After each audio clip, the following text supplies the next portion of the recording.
सम्मानों में से एक है। उस पुरस्कार से आपको सम्मानित कर रही है, क्योंकि इस क्षेत्र में जिस ऊर्जा के साथ आपने काम किया है, अपने गुरु के संकल्पों को आगे बढ़ाने का कार्य किया है, वे अभिनंदनीय है। लेकिन यहाँ पे हमारे त्रिपुरा के महाराज भी यहाँ पर उपस्थित हुए हैं। हम दोनों एक ही परंपरा से जुड़े हुए हैं।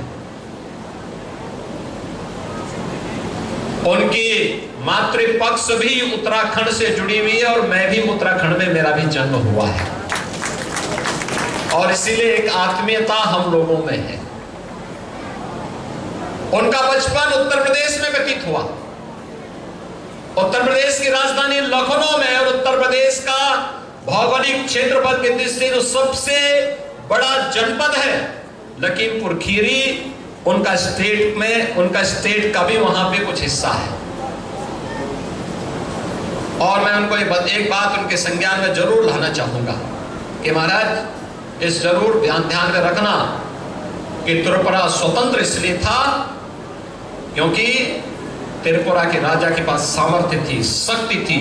उन्होंने यहाँ की जनता को एकजुट करके विधर्मियों के लिए भी और उन आक्रांताओं की ताकत को भी समझा था और उनको अपनी ताकत का एहसास कराया था। इसलिए त्रिपुरा सुरक्षित रहा, स्वतंत्र भी रहा।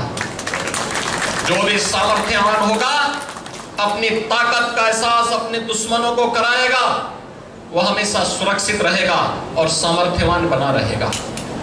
लेकिन जो भी अपनी ताकत को खो करके अपने दुश्मन और मित्र को समझने में भूल करेगा, वह हमेशा उसी प्रकार का खामियाजा भुगतेगा जैसे आज बांग्लादेश के अंदर हो रहा है।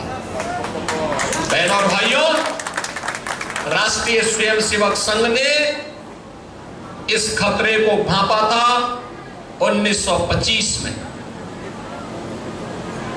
राष्ट्रीय स्वयंसेवक संघ इस बात को जानता था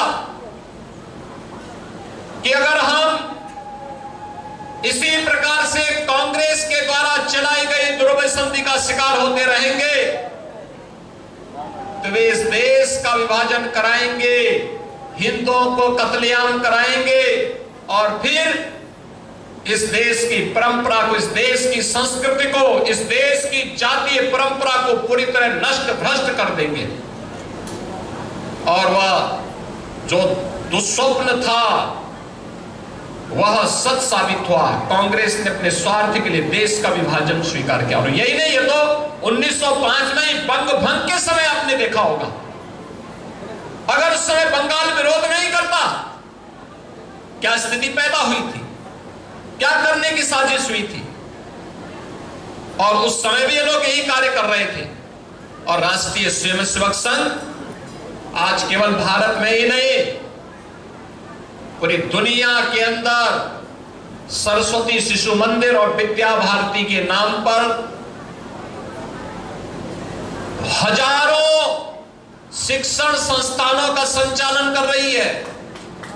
उसकी पहली विद्यालय की शुरुआत 1950 में गोरखपुर से होती है। इसलिए मुझे याद है गोरखपुर से इसकी शुरुआत होती है। गोरखपुर में इसका शुभारंभ होता है। आज हजारों स्थानों पर राष्ट्रीय स्वयंसेवक संघ विद्या भारती और सरस्वती शिशु मंदिर के माध्यम से भारत की संस्कृति, भारत की परंपरा, भारत के धर्म और संस्कृति का पालन करते हुए हजारों शिक्षण प्रशिक्षण संस्थाओं का संचालन कर रही है।